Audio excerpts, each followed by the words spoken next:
네, 여러분 안녕하세요. 뉴스원입니다. 윤석열이 이태원 참사 일주일 만에 사과 같지도 않은 사과 표명을 했습니다.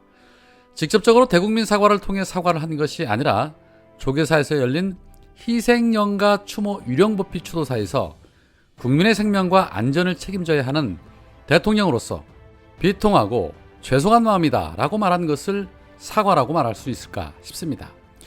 진정성 전혀 없는 이번 사과는 다들 아시는 것처럼 윤석열 멘토 천공이 입을 통해 사과를 해야 한다는 영상이 올라옴과 함께 이루어진 사과여서 천공의 말에 의해 윤석열이 움직이고 있다는 것을 또 한 번 확인시켜준 부분이라 오히려 더 경악스러울 따름입니다. 이날 법회 자리에는 김건희를 비롯해서 비서실장, 정무수석, 국정기획수석, 홍보수석 등 대통령실 실세 라인이 총출동을 했습니다. 역시 김건희는 불교계와 매우 가까워 보입니다. 자, 그런데 대선 전에는 한 손에 성경책 들고 여의도 순복음교회에 나아가 두 손 모으고 기도도 하고 또 조영기 목사 장례식장에 가서 안수 기도까지 받았으면서 마치 기독교인인 것처럼 행세를 하더니 왜 조계사에 가서 추모식을 가졌을까요? 도대체 정체성이 뭔지를 알 수가 없습니다. 김건희는 구약성서를 다 외운다고 할 정도로 믿음이 좋다고 떠벌리더니 법회는 어떻게 참석을 했나 모르겠습니다. 여튼 사과 같지도 않은 죄송한 마음이라고 표현한 것을 사과라고 볼 수는 없습니다. 이에 민주당의 이모경 대변인은 윤석열의 이런 언행에 대해서 이렇게 말했습니다. 윤석열 사과 너무 늦었다. 그리고 미흡하다. 늦고 미흡한 첫 사과. 죄송하다는 말씀으로 그칠 일 아니다. 사과는 정부의 책임을 인정하는 것에서부터 시작을 한다. 그러나 대통령의 사과에 본인과 정부의 책임은 불분명하다. 무엇이 죄송한지, 무엇이 정부의 책임인지 분명히 말씀하셨어야 한다. 진상규명과 책임자 문책에 대한 분명한 약속도 없다. 정부의 책임 방기로 일어난 참사이고 정부의 책임 회피에 국민께서 분노하고 있다. 대통령의 사과는 유가족과 국민께서 판단하실 일이다. 하지만 오늘의 사과에 유가족과 국민께서 수긍하실지 의문스럽다. 대통령으로서 국민 앞에서 희생자와 국민께 제대로 사과할 것을 기대한다 라고 말했습니다. 그렇습니다. 이번 참사로 희생당한 유가족분들과 부상을 당한 피해자 가족들이 판단할 일입니다. 그리고 어제 서울 합동분향소에는 희생자 유가족 중 한 어머니가 찾아와서 윤석열과 오세훈이 보낸 근조 화환을 뒤집어 엎는 일도 있었습니다. 이 어머니께서는 울분을 토해내며 분향소 한켠에 놓인 윤석열과 오세훈의 화환을 집어 던지면서 이게 왜 있냐고 다 죽여놓고 이렇게 책임도 없이 다 죽여놓고 생각해봐. 우리 새끼들 다 죽여놓고 그거 지키고 있으면 어떡해.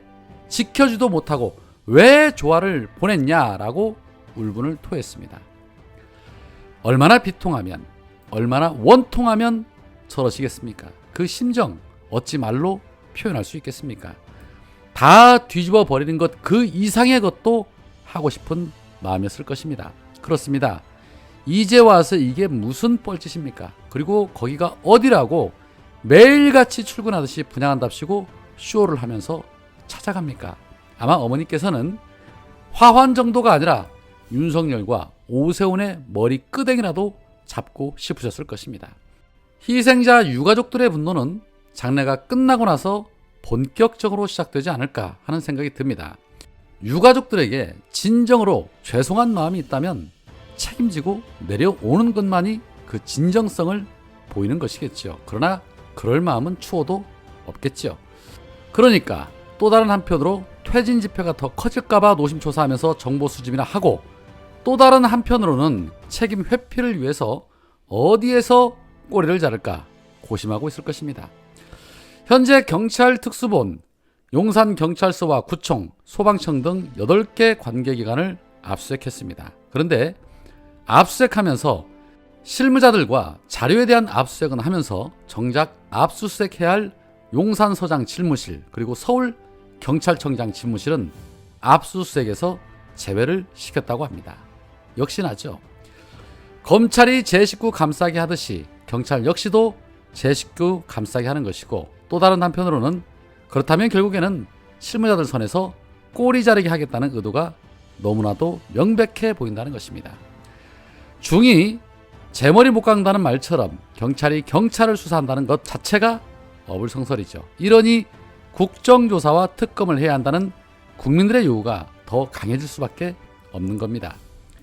현장 분석도 분석이지만 지휘체계에 대한 수사는 반드시 필수이기 때문에 특검 반드시 해야 합니다. 자, 또 다른 한편 윤석열 정부 무능함 때문에 수많은 젊은이들이 희생당한 소식에 어제 김포시 사호동의 한 건물주가 자신의 건물에 대형 현수막을 걸었다는 말씀을 드렸는데, 그런데 김포시에서 이 현수막을 철거할 것을 권고했다고 합니다. 5개 광고물법에 따르면 관혼상제나 종교 행사를 위해 설치하는 것은 신고 제외 대상이지만 청소년의 보호 선도를 방해할 우려가 있는 이 현수막은 금지 광고물이라는 것이 시의 입장이라고 합니다. 그러나 건물주는 5개 광고물법을 위반하지 않았다면서 내 건물에 내가 걸었다, 무슨 문제냐 라며 국가 애도기간인 오늘까지 현수막을 걸겠다고 맞섰다고 합니다. 자, 이렇듯 시에서까지 나서서 긴급하게 철거를 권하는 것을 보면 쪽팔리기는 많이 쪽팔렸나 봅니다.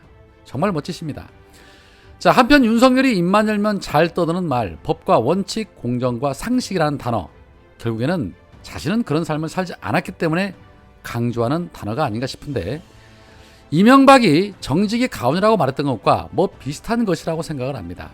자, 그런데 지난 문재인 정부에서 임기 말에 공공기관장의 일부 인사를 단행한 바 있는데, 이를 두고 윤석열과 국임당은 알박기 인사라며 강하게 비판을 했었고 공공기관 개혁하라는 단어까지 꺼내 들었었습니다.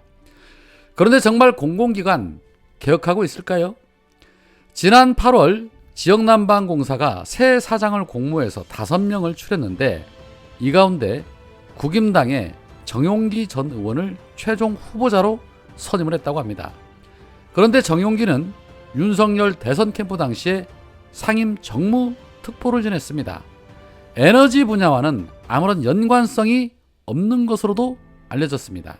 거기에 한국농산식품유통공사 상임감사, 그리고 한국해양과학기술원 상임감사도 역시 윤석열 캠프 출신이라고 합니다. 뿐만 아니라 한국도로공사, 한국가스공사 사장 후보로 거론되고 있는 함진규 전 의원, 최연애 전 의원도 역시나 윤석열 캠프 출신이라고 합니다.